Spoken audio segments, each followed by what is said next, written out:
بسم اللہ الرحمن الرحیم۔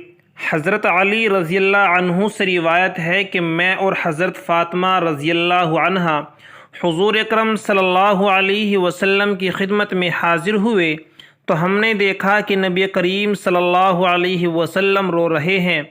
ہم نے پوچھا کہ یا رسول اللہ آپ کیوں رو رہے ہیں؟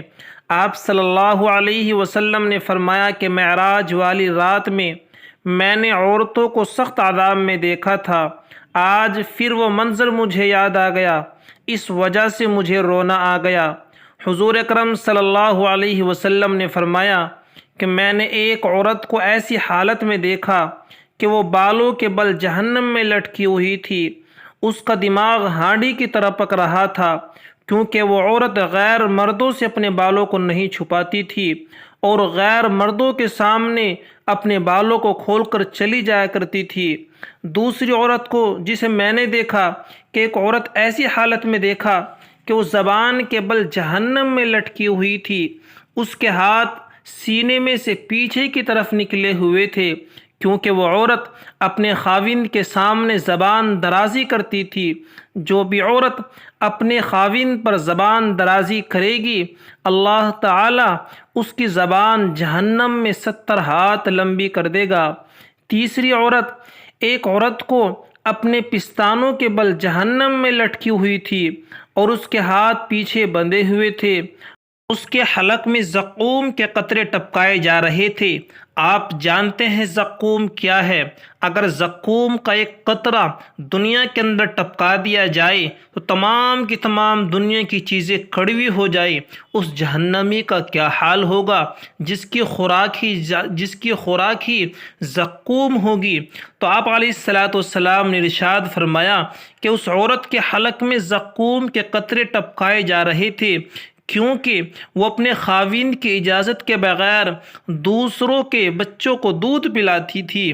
چوتھی عورت، ایک عورت کے ہاتھ پیر پیشانی کے قریب بندھے ہوئے تھے، سانپ بچھو اس کو ڈس رہے تھے، کیونکہ وہ اپنے خاوند کی اجازت کے بغیر گھر سے باہر نکلتی تھی اور حیض و نفاس کا غسل بھی نہیں کرتی تھی۔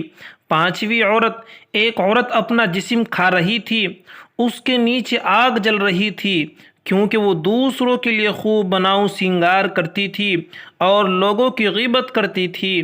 چھٹی عورت، ایک عورت کا جسم آگ کی کینچی سے کاٹا جا رہا تھا، کیونکہ وہ اپنا حسن و جمال اور ستر غیر لوگوں کو دکھاتی پھرتی تھی۔ ایک عورت کا چہرہ بالکل سیاہ تھا اور وہ اپنی انتڑیاں کھا رہی تھی، کیونکہ وہ طاقت ہونے کے باوجود نہ غسل کرتی تھی، نہ وضو کرتی تھی اور نہ نماز پڑھتی تھی۔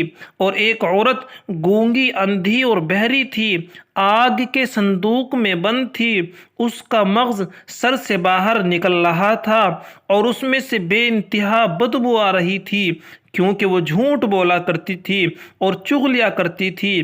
دوسری، ایک عورت کا سر خنزیر جیسا اور باقی جسم گدھے کی طرح تھا اور اس کو بھی مختلف قسم کے عذاب ہو رہے تھے، کیونکہ وہ عورت اپنے خاوند سے بغض رکھتی تھی، اپنے خاوند سے جلتی تھی۔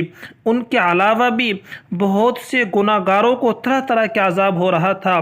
جو بھی انسان خدا کی نافرمانی کر کے اپنی مرضی یا دشمنان اسلام کے طریقوں کے مطابق زندگی گزارے گا، وہ دنیا میں بھی ذلیل اور پریشان ہوگا اور آخرت میں بھی بے انتہا اور سخت عذاب میں مبتلا رہے گا، سوائے اس کے کہ جس کو خدا اپنے فضل و کرم سے معاف فرما دے۔ آخرت میں گناہ گاروں کے لیے بہت سخت عذاب ہیں۔ اللہ ہم سب کی آخرت کے عذاب سے حفاظت فرمائے۔